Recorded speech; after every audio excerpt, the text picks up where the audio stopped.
what is the one thing that we could do to help the healthcare system and all of us live well? I think Pogo, the cartoon character, said it well when he said, we've identified the enemy, and the enemy is us. I've been a surgeon all my life, got interested in natural medicine, and practiced till I was 87. Saw my last patient when I was 87. And since then, I've continued, as I have for the last 40 years, to write a syndicated newspaper column that's currently in about 55 Canadian newspapers, a few in the United States and one international newspaper, so that it still keeps me fairly busy.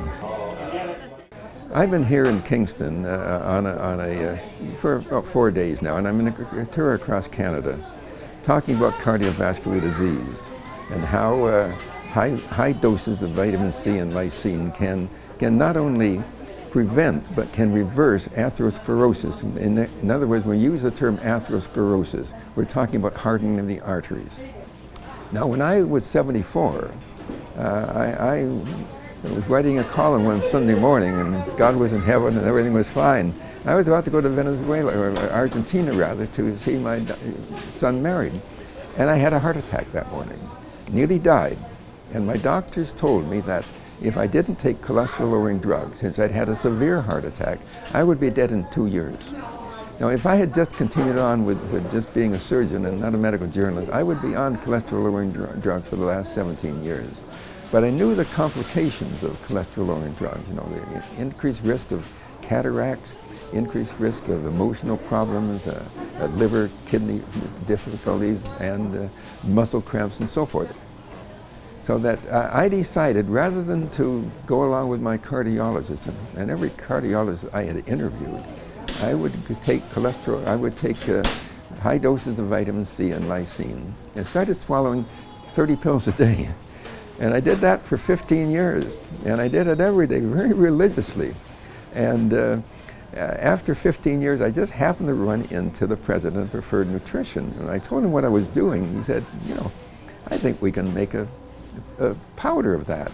And within 4 months, they had Medi-C Plus, a powder, which I enjoy much better than, you know, swallowing 30 tablets a day. And now at age, in my 92nd year, you know, matter of fact, the cardiologist that told me that I'd be dead in 2 years, he's dead. Well, the reason for sharing this information, it can save thousands and thousands of lives. And the difficult part is that I really shouldn't be having to do this in my 92nd year. It's crazy. But who else is going to do it? I've written to the Canadian Medical Association to see if they will let me publish this in their journal. They say no. I wrote for the Globe and Mail for 14 years, and I've sent my copy into the Globe and Mail, and they still haven't published it. So that it's a matter that this research, if I wasn't doing this, is collecting dust.